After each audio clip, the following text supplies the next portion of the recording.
Hi, it's Savannah Ogwin from Savannahland 2. Today I'm going to share a card that I created using the Reverse Confetti March color story. And I just love these colors. They remind me of spring and Easter, and so I'm going to use some of the new stamp sets and dies for this card.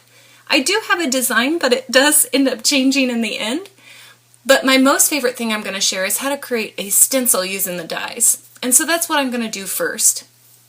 I pull out a piece of cardstock, or cardboard actually, that I had with some fabric that I bought. It was from a fat quarter piece.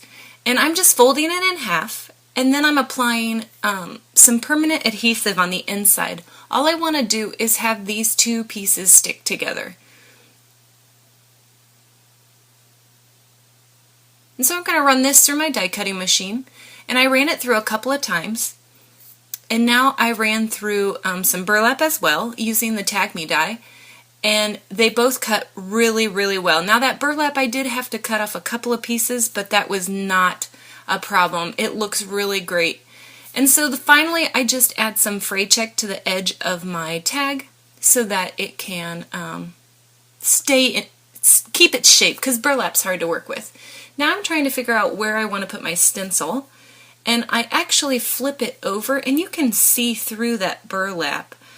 So I place my tag where I want it, and I use some washi tape to hold it down.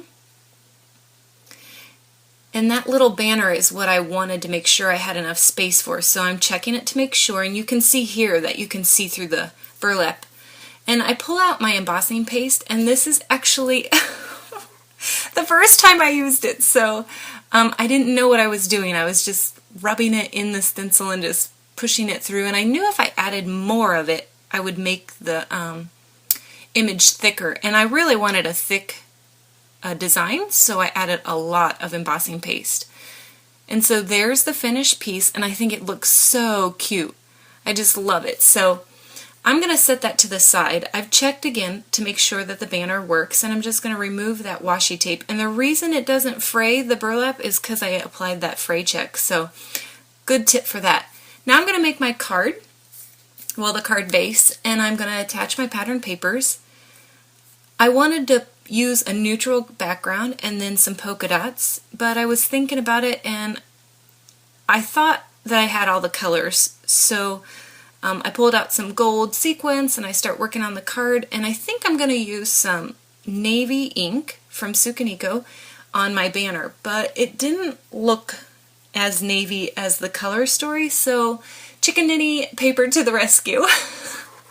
That's that polka dot paper right there, that's the navy part, and it actually looks perfect with this card. So I had large polka dots and little polka dots, and now I'm going to attach all my pattern papers to the card base.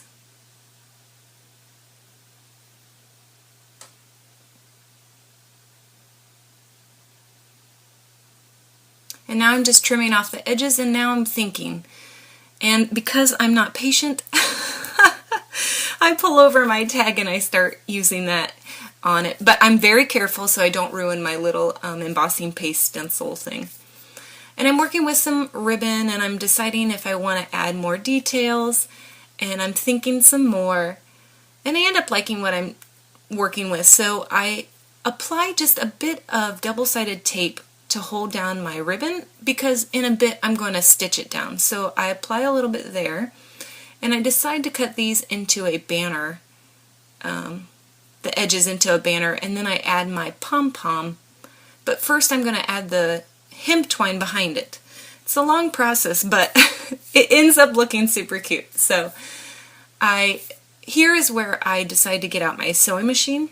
And I can't record while I'm sewing because it's just too large, so I wanted to show you a picture. And I stitched at the top, and then I stitched down across the ribbons.